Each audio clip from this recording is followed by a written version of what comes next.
Speaking, you mentioned Mayweather. I'm just kind of curious too. In terms of how that fight came out, do you think it was a good thing for boxing now? Because it seems that with the casual fans and the MMA fans, they're really receptive to the fight. They were happy with it. They weren't complaining about it. So it feels like in the end, it did have a positive impact. Look, I don't know what the number is. You hear different numbers from 4.5 million, 5 million, or even more. I don't know what the final number is.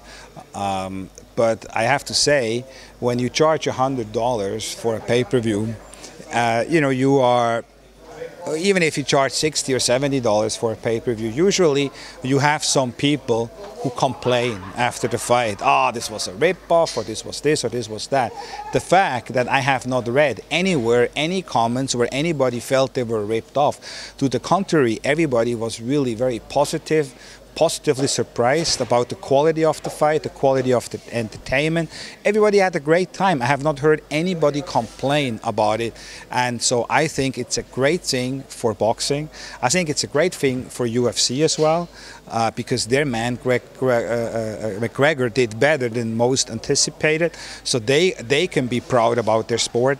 And I think for boxing it's great, because I have to believe that some of those people which have not watched boxing before will be watching boxing again, and who knows, even the next pay-per-view in a couple of weeks with Golovkin and with Alvarez might be the beneficiary of that, because whoever bought that pay-per-view had a great time. And in the end of the day, if you pay $100 and you invite some friends over, it really is still a cheap form of entertainment, and it's a great form of entertainment, and it's at night. You can eat, you can drink, you can party, and you know, it's just, that's why I love it. I mean, I love it, and I think I was very happy to see that it turned out to be such a big success, and not just financially a big success where one guy makes, I don't know, 100+ million, the other one 300+ million, and people feel like, gee, I mean, they really took me for a ride. No, nobody complains, and that's great. I know you promoted him, and I think that you are going for him, but what happens in that Canelo-Golovkin fight, you knowing Canelo and having spent so much time with him? Well, you know, I was a fan of Canelo's for the first time I met him, and I'm happy that I played some role in his career. He, you know, has a good team behind him. The Reynosos, you know, I don't think they get enough credit. They have, I think, always gotten Canelo ready and gotten him to adjust to the different styles, whether he was fighting a boxer, you know, a bit like Lara, for example, or Trout, Austin Trout, or whether he was fighting a puncher like a Kirkland, or to a certain extent a Mosley even, and you know, so they always had him ready to adjust. And I think you're going to see that this in a couple of weeks again, that they will have him ready. I don't think it's going to be, first I was a bit worried it's going to be the smaller man against the bigger man, but I think Canelo has had to contain his weight for so long at 154, and I think finally his body can breathe and he's can looking strong. And he's looking strong, and he's looking massive, and we've seen that in the past when a fighter was contained to that weight, couldn't really eat, couldn't really do this, then you know, when once you let the beast loose, sort of like you let the body grow. Let him out of the cage.